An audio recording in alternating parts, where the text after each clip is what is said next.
Hey, Phil, nice to see you this afternoon. Same. Great to be here, Brent. Really appreciate it.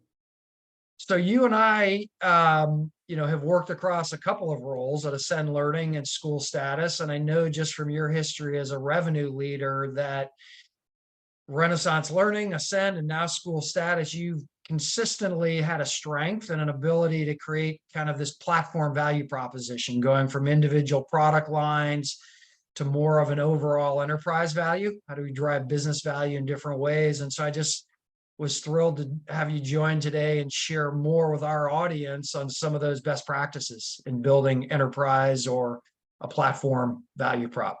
Yeah, great to be here. It's been great to have an opportunity to partner with you and Winalytics in a couple of those scenarios. So happy to be here today and just kind of share my thoughts. Yeah, thank you. Start by just when you think about a platform value prop, an enterprise value prop, what does that mean to you? And maybe what does it mean at SchoolStatus in your current role? Yeah, good question. Yeah, for me, thinking about platform value proposition, it's thinking about really kind of your enterprise value as a business. What's the kind of full scope of solutions and ways that you're helping your customer versus getting kind of siloed product by product, especially in a multi-product business. And so for me, that really starts with kind of understanding specifically what are the challenges, what are the opportunities you're helping your prospects or customers solve, and really weaving a story across the enterprise of that full picture of how you can help a customer. Yeah, and I love I mean, we've talked about this before, the idea that stories sell a lot better than products. Product is about you, the story is your narrative on how you drive value. And so say a little bit more about that in terms of the building the story about value and connecting products to value and how you think about that.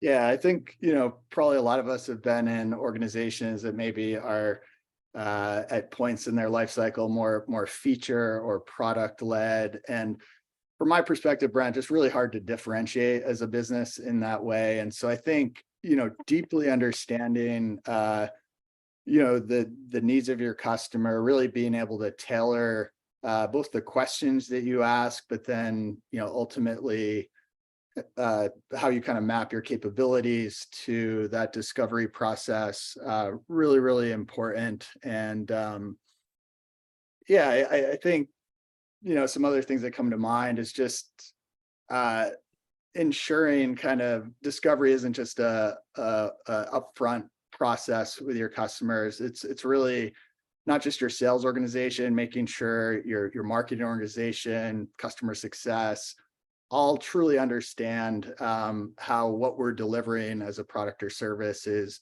making an impact. And I like what you said about storytelling, because I think, in addition to asking great questions and kind of deep discovery, being able to create value for your prospect and customers, often through sharing a like customer that you solved a very similar challenge for, often resonates a lot more emotionally, makes it helps that prospect kind of understand how you can help them solve a particular issue, which at the end of the day is really what they care about, not the bells and whistles of your product, but how are you gonna help them move something forward or solve a gap in their situation.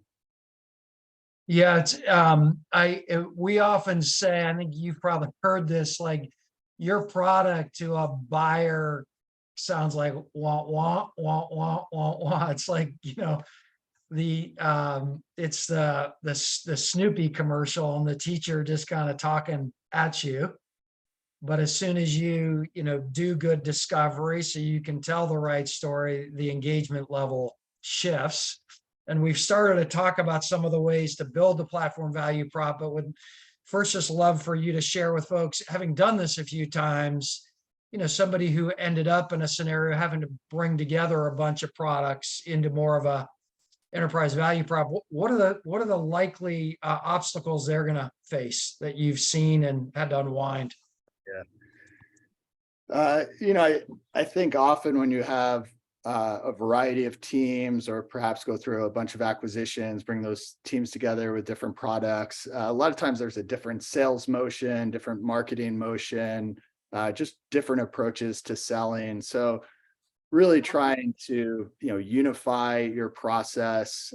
It doesn't mean, every motion looks exactly the same, but I think trying to come together and mobilizing on what you believe are the most critical, aspects of your kind of go-to-market strategy, again, really across, sales, marketing, customer success, really, really important. And I think, from my perspective, starting with more common playbooks to kind of define what is that process, what are your best practices through the sales stages that you follow, really important. I think it's hard to kind of harmonize multiple teams without, some commonality in that overall kind of approach to your go-to-market motion. So yeah, found, just having kind of a common set of playbooks, especially, as you're scaling your organization, perhaps bringing new folks into the organization, being really clear about what that is, versus allowing, every rep or even every team to kind of define that individually, to me, is really important. And I think when you do that, it's a lot easier to see what's working and sometimes what might not be working, to go ahead and make adjustments over time, whether that's, adjustments based on market conditions or, evolving needs of your customers. So those are, I guess, some important things that I've thought about. And on the playbooks, I mean, something we talk about more and more is like software teams figured out 20 years ago that Agile starts with a shared code base that you're working from. And if you think about playbooks, it's kind of like that shared code base. Everybody's working on a little bit different part, but until you have that, there is no commonness, and then you have to iterate it and adjust it. And the other thing I've heard you talk about that's important in overcoming and bringing the product together, product teams, kind of individual products together, is a good discovery strategy, because it kind of pivots the mindset. So say a little bit more on that.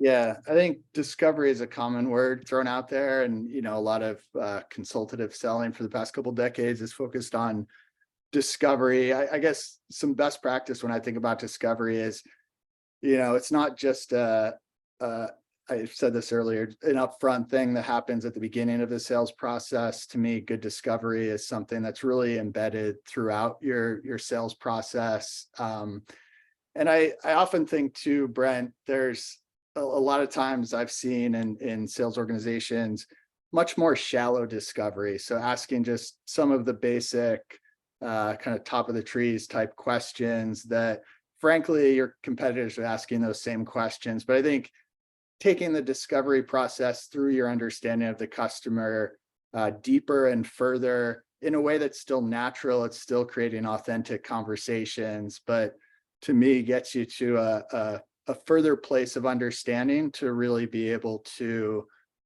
more effectively kind of drive the sales process forward, and through that deeper understanding, really more effectively just navigate the sales process and better understand, how you're able to help that customer. It makes it a lot easier, I think, when you're transitioning that understanding from your sales org, for example, to your customer success org, when you're providing insights back to your marketing team to adjust the message to really resonate with your market. So yeah, I think again, embedding that discovery throughout and just taking it deeper versus that shallow discovery, really important.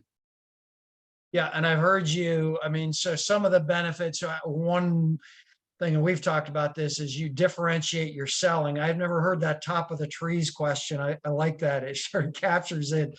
Like everybody's asking that because everybody's been trained in consultative selling. Like ask 5 questions before you go into your product pitch. Right. And I not to interrupt you, but I think, a lot of our buyers or prospects, they're so used to that either more shallow discovery or just stock questions that are being asked that I think if you especially can train an entire team to go deeper, to ask better questions than your competitors, to me, that alone is differentiating just, beyond your product capabilities. Yep. The other one you mentioned is the deeper discovery, how it connects across a go-to-market organization. I want to come back to that, but I'm just curious if you could say more. Do you see how deeper discovery actually helps us to activate our buying, our decision group? I mean, the stats from Gartner is every sale now has 6 to 8 plus buyers. And so I'm wondering if you see how it helps with deal velocity there. Yeah, absolutely. I know, for example, here at SchoolStatus, selling to, at times a diverse set of administrative stakeholders, whether that be at a K-12 school district or a K-12 school, not just selling to kind of one point in the organization. Typically, these are committee-based decisions. And so I think part of deeper discovery is really making sure you understand the needs of that full buyer group, whether it's a technology director, superintendent, and being able to really map the right questions to each stakeholder, versus just kind of a stock set of questions that you take to everyone on that buying committee or buying group. Yeah, and as we always talk about, you have to get down to that level of personalization for each decision maker, like what's in it for them. And I think sometimes we in selling take for granted they're going to figure out how to connect their what's in it for them individually but we know that doesn't happen. And so the deeper discovery, as you point out, like if we're talking the director of technology and the associate superintendent of assessment, if we can educate them on what each person values, it goes a lot better. I think that's what you're sort of alluding to. I think you're right. To me, it's, I think often about how do you create value throughout the sales process. And to me, what you just said is critical. If I understand the needs of one stakeholder, vis-a-vis their organization, and can kind of share that back, either in a group or with another decision maker, perhaps there's a different driver for them in their decision. But to me, it shows that our organization has done the good work of actually listening to the needs of those influencers, and really connecting not just to those individual points of need, but to the broader organizational needs that they're trying to solve for. Yeah, I mean, people throw around all the time this trusted advisor, and I think it's the right term, but you're hitting on, I think there's two sides of that. And the one is often, as an external expert in case of SchoolStatus, we know a lot about districts' communication strategies or measurement and analytics or parent engagements. And so we can help facilitate their internal conversation. And we've sort of talked about that, but then you also would love to hear you say more on this. We can, with the external stories, we can kind of fire their imagination on what's possible because of what sharing with a peer.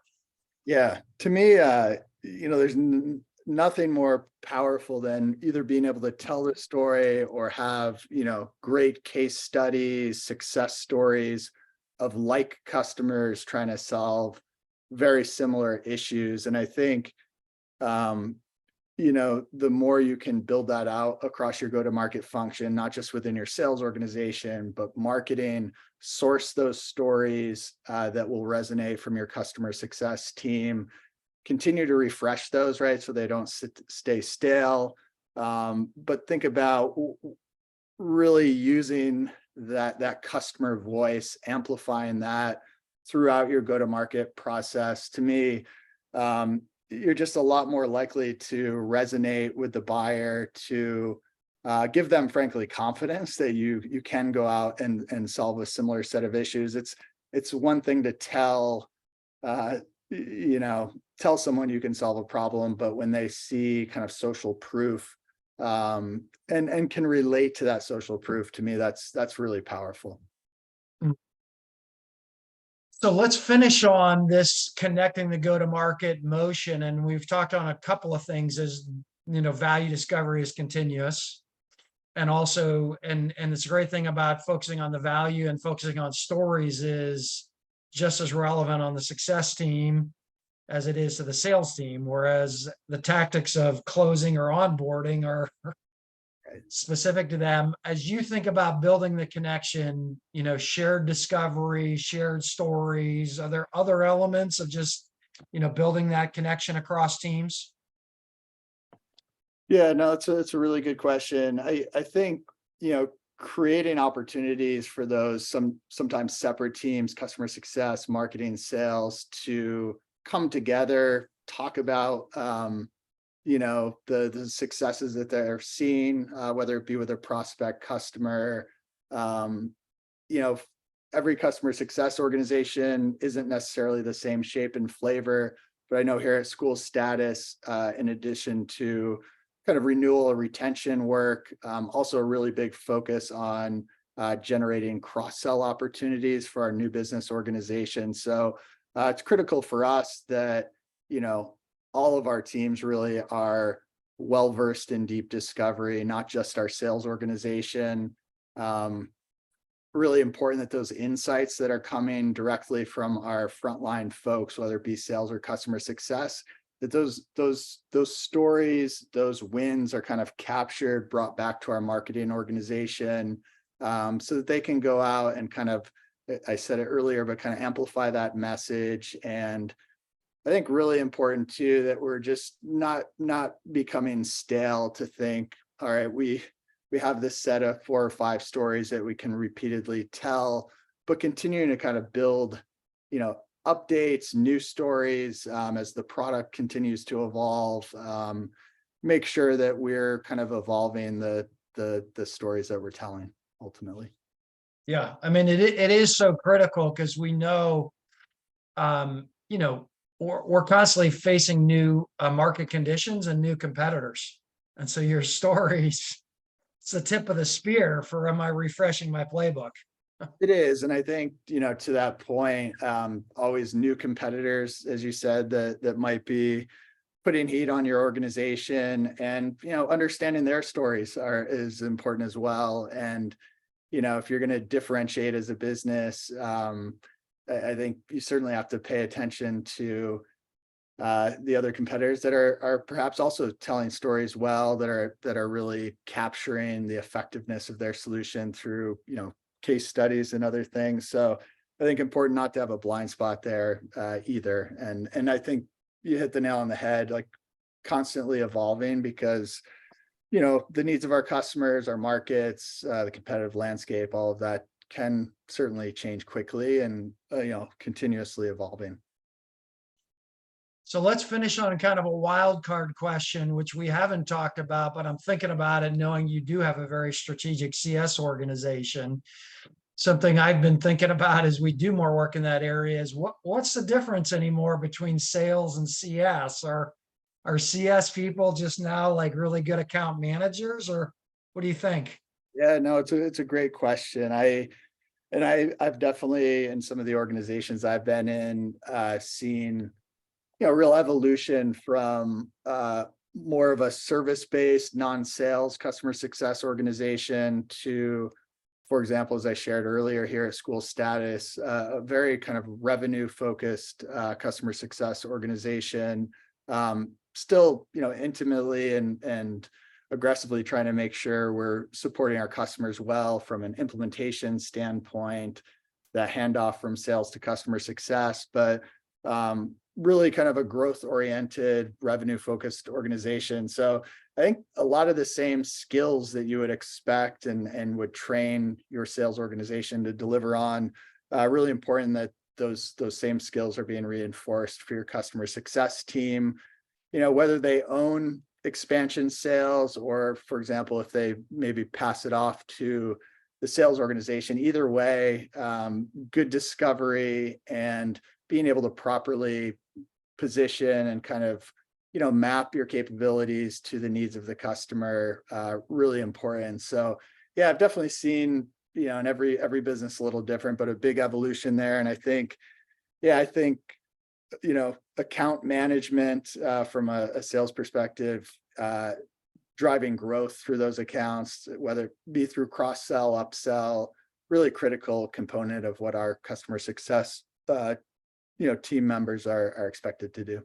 Yeah, I mean, we've both been doing this for a while, and I'm shocked that in the last 2 years, how many more revenue-oriented CS leaders Yeah, and team members are that naturally lean into that. And I think it's going to create healthy competition with sales teams that yeah, don't want to move into this more buyer-centric world.